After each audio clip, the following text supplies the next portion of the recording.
Hello दोस्तों, नमस्कार, good morning. कैसे हैं आप? उम्मीद करते हैं आप सभी अच्छे होंगे। आज 17 अगस्त दिन बुधवार और आज जैसा कि आप सबको पता होगा, आज हलछठ का जो पर्व मनाया जाता है वो है। सभी माताएं इस पर्व को मनाती हैं और संतान की लंबी आयु के लिए, उसकी हर संकटों को दूर करने के लिए ये व्रत रखा जाता है। तो आज हमारे भी घर में हलछठ का पर्व मनाया जा रहा है। आज के दिन श्री बलराम जी का जन्म हुआ था, तो इसीलिए इस खुशी में जो हलछठ का पर्व मनाया जाता है, जिसे हलछठ मैया भी कहते हैं और कई नामों से भी जाना जाता है ये पर्व। तो सबसे पहले जो हलछठ की आकृति बनाई जाती है दीवार पे, तो वो आपको हम दिखाएंगे। और अब तो कैलेंडर भी आने लगे हैं हलछठ मैया के। तो चलिए चलते हैं, देखते हैं कैसी तैयारियां हो रही हैं हलछठ की। और अभी मेरी माँ जो बना रही हैं आकृति, तो आपको दिखाते हैं कैसे बनती है। तो आइए हमारे साथ। दोस्तों, यह हलछठ का पर्व भाद्रपद मास की कृष्ण पक्ष की षष्ठी तिथि यानी छठी तिथि को मनाया जाता है। मान्यता के अनुसार भाद्रपद मास में भगवान श्री कृष्ण का जन्म हुआ है अष्टमी तिथि को, और उससे पहले उनके बड़े भाई श्री बलराम जी का जन्म हुआ है। तो ऐसी मान्यता है कि इस दिन यानी हलछठ जिस दिन पूजी जाती है, उस दिन श्री बलराम जी का जन्म हुआ था। तो तब से जितनी भी हमारी माताएं हैं, वे अपने पुत्र की लंबी आयु और स्वस्थ जीवन की कामना हेतु यह व्रत करती हैं। इस व्रत में बहुत सारे नियम हैं जो हमारी माताएं इसको मानती हैं, इसको फॉलो करती हैं। ये देखिए, ये छोटे छोटे दोने यहाँ बनाए गए हैं। इन दोनों में दही और चावल मिला करके प्रसाद के रूप में रखा जाता है। और ये जो चावल प्रयोग किए जाते हैं प्रसाद में, ये किसी भी हल द्वारा जोते हुए नहीं होते हैं, क्योंकि ये स्वतः ही तालाबों में जगते हैं। और इनमें जो चावल होता है वो आ कर के फिर ही हलछठ में प्रयोग किया जाता है। क्योंकि इसमें कहा गया है कि हल से जोतने पर जो अनाज प्राप्त होता है वो इसमें नहीं खाना चाहिए। इसीलिए ये बिना जोते हुए यानी तालाबों के किनारे ये चावल पाए जाते हैं, पौधे इनके। तो स्वतः ही ये जगते हैं और चावल की बालियाँ लगती हैं।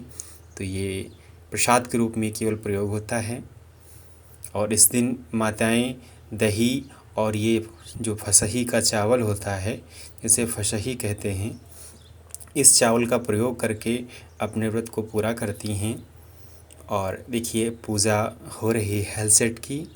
सभी छोटे छोटे कुज्जे हैं जो कुम्हार के यहाँ से आए थे, तो उनमें अनाज भर करके रखा गया है और 7 प्रकार के अनाज इसमें प्रयोग किए जाते हैं।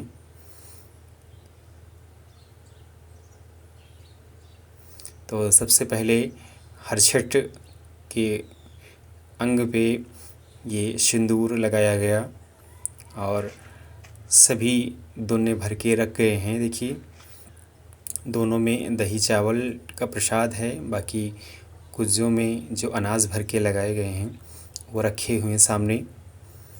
सबसे पहले हलछठ जी को धूप देंगे और उसके बाद फिर दीपदान करेंगे और आरती करेंगे। ये गाँव में हमारे विशेष तौर पर ये पर्व बड़े ही धूमधाम के साथ मनाया जाता है। सारे अनाज जब भून करके आते हैं तो घर पूरा महकने लगता है। तो उन्हीं अनाजों का जब प्रसाद हम सबको मिलता है तो बहुत ही अच्छा लगता है। और ये देखिए, अब आरती की जा रही है हलछठ जी की।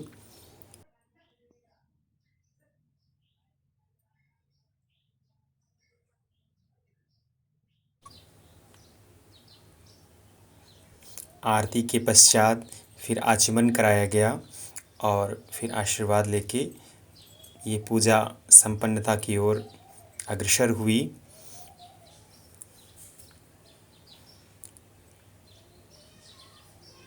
तो आप सबके घर में यह पूजा होती होगी, जानते होंगे। और सब जगह के नियम अलग अलग होते हैं, रीति रिवाज अलग अलग होते हैं, क्योंकि हमारी जो सभ्यता और संस्कृति है वो हर जगह अलग अलग प्रकार से पाई जाती है। इसीलिए हमारा भारत विविधताओं का देश कहा जाता है। तो सबसे पहले प्रसाद लिया और उसके पश्चात फिर सबको प्रसाद दिया गया। तो ये बड़ी ही अनोखी पूजा है श्री बलराम जी की।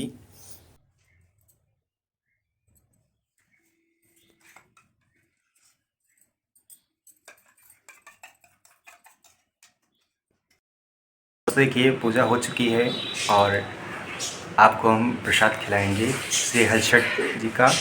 तो आइए खाते हैं प्रसाद। सबसे पहले आशीर्वाद लेंगे।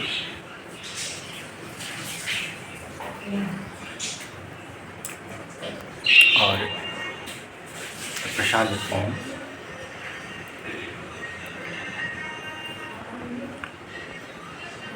ये देखिए, ये छोटे छोटे कुज्जे में ये प्रसाद रखा जाता है।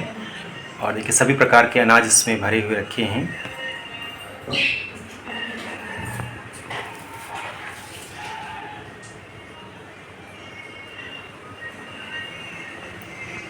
देखिए, चलिए प्रसाद लेते हैं।